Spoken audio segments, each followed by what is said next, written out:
Hi guys, welcome to episode 9 of the Side Hustlers Handbook. I'm Emiley, your go-to girl for everything marketing and business related to help you hustle smarter, not harder.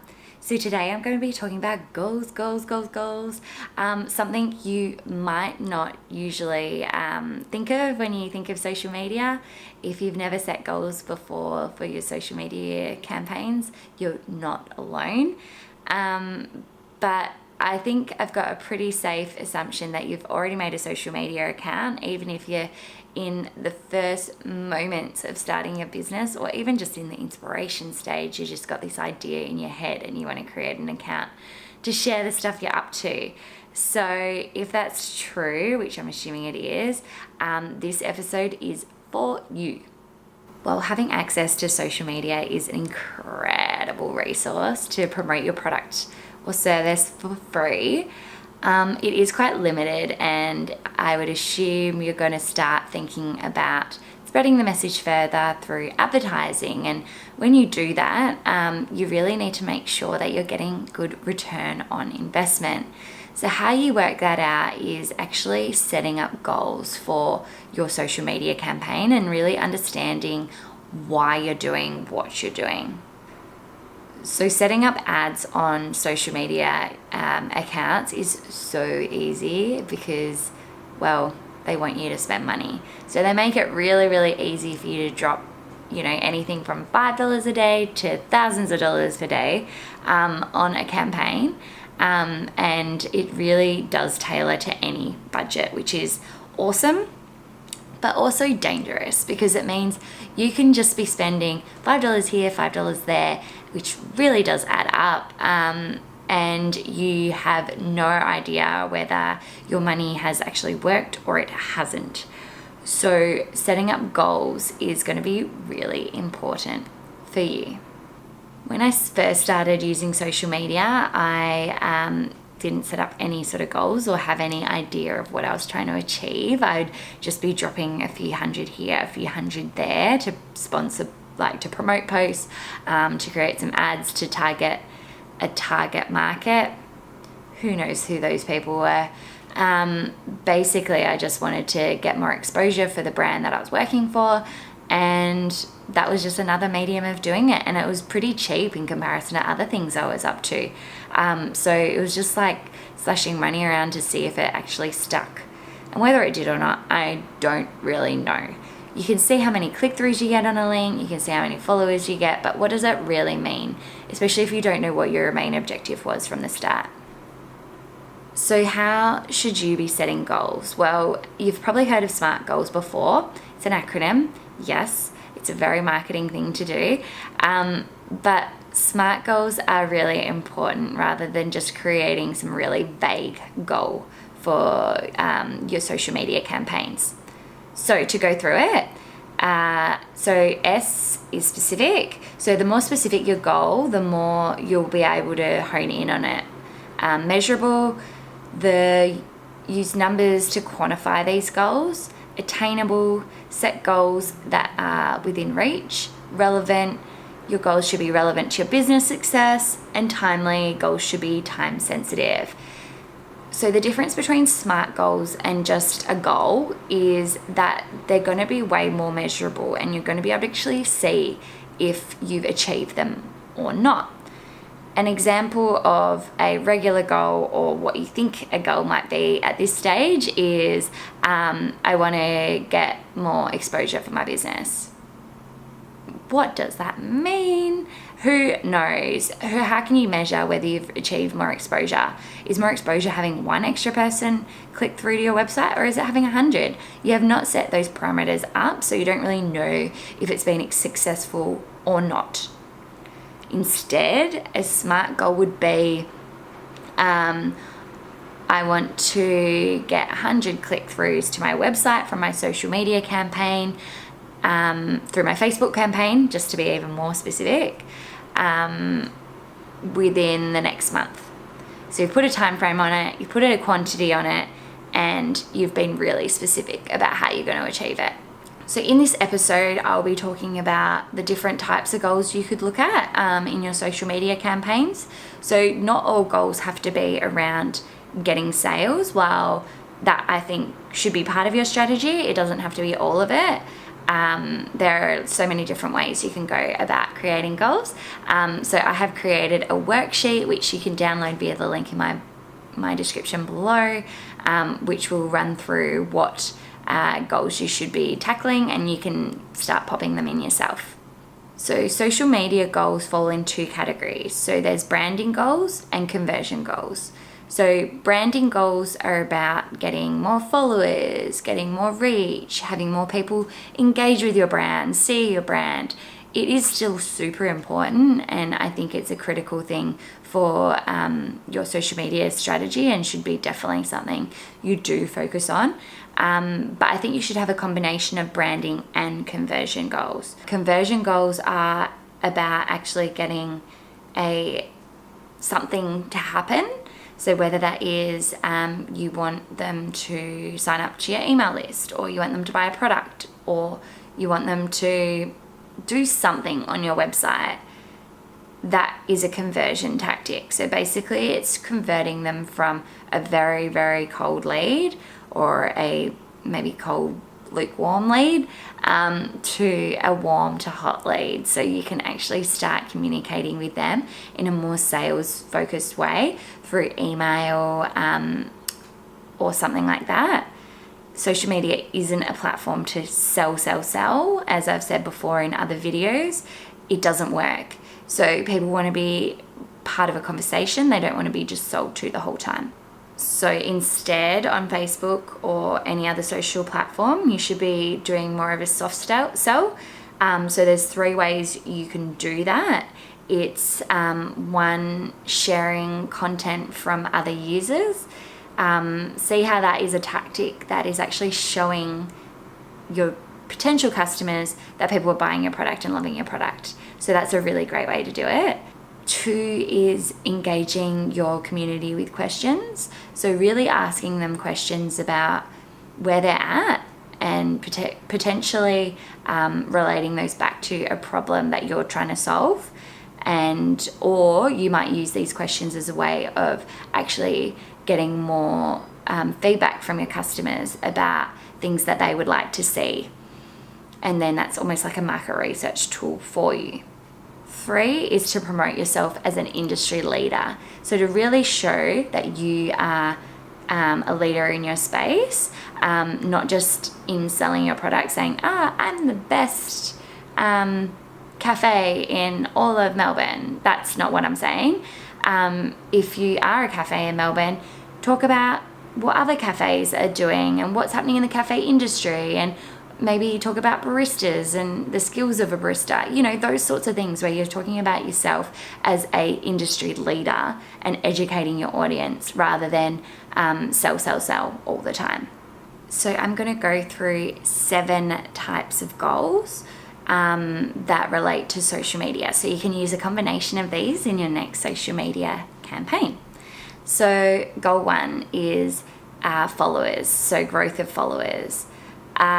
This is something that most business owners really focus on with their social accounts, because if you've created a campaign, you've created a competition, or you've done some amazing sale, or you've got a new product, whatever it is that you're promoting, you increase your followers, right? Awesome. Woo. Mission accomplished, right? But what does it really mean? What do your follower count really mean? So this is known as a vanity metric.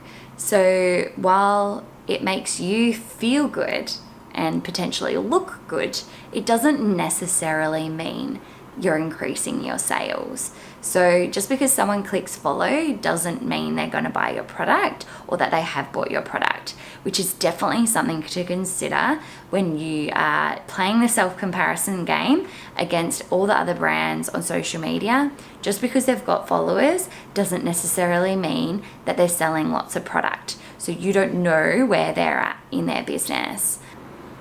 While it is hard to figure out whether they are directly relating to sales, it can be a really good way of creating credibility in your brand. So often potential customers will look at your social media accounts before buying from you. to see what other people think. And if they notice that you've got thousands and thousands of followers, they might be more inclined to buy from you.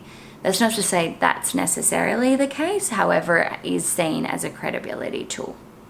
Plus also, the more followers you have, the more likely you're going to appear higher on searches in platforms like Facebook.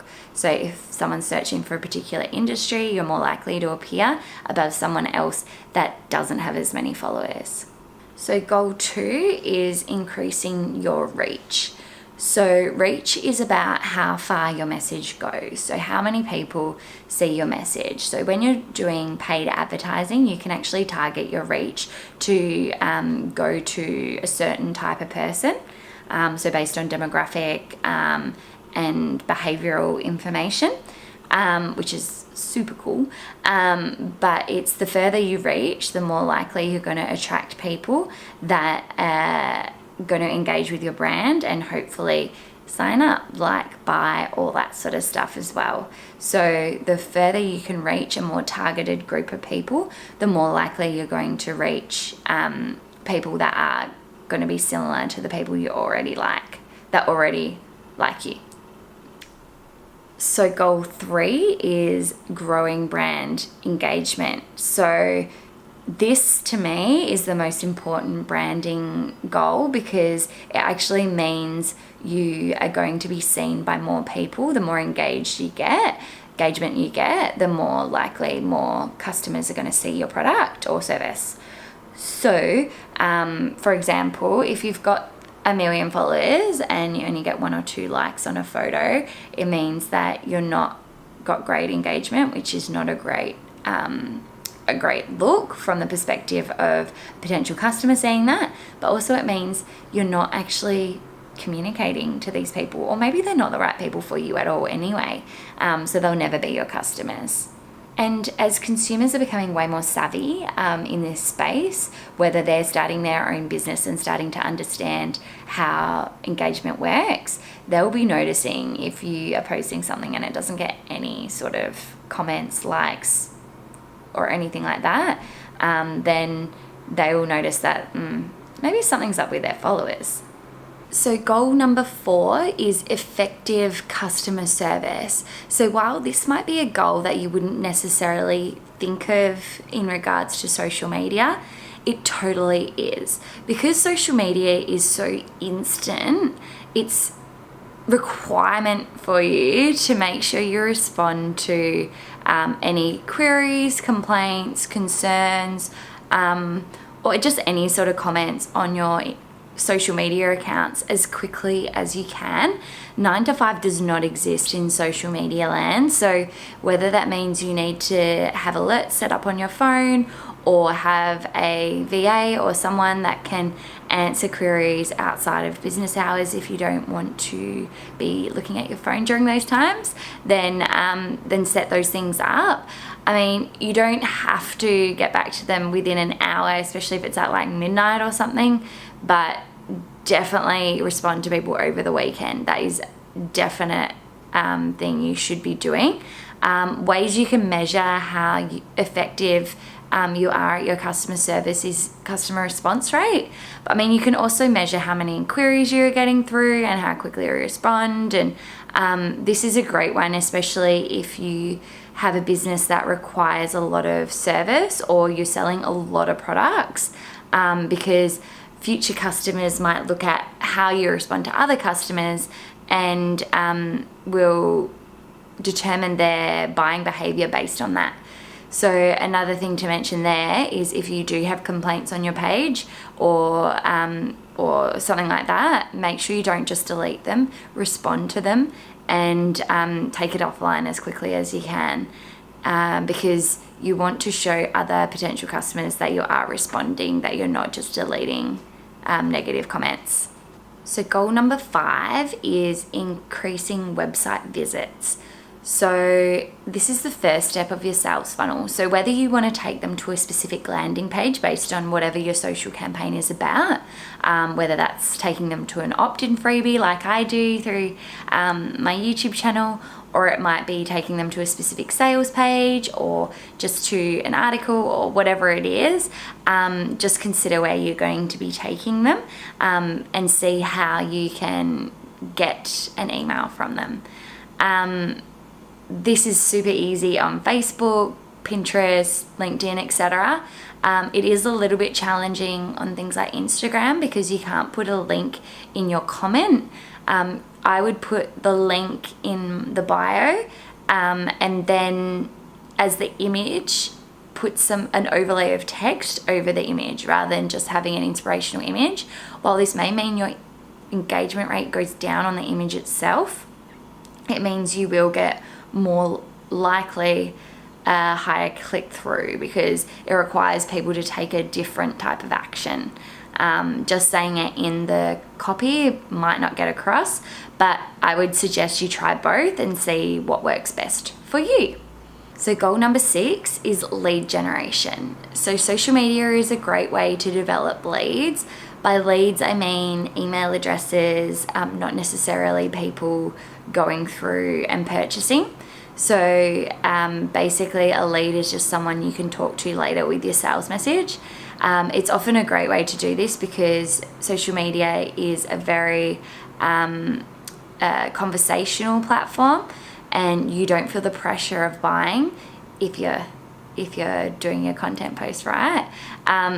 The customer won't feel like they're being pressured. So they'll be wanting to receive more information about you or about your product that you're offering, whether that be through a freebie, an opt-in freebie or something like that. But targeting ads is a really great way to generate more leads. You can use an option in Facebook advertising to target people that is similar to people that are already on your database.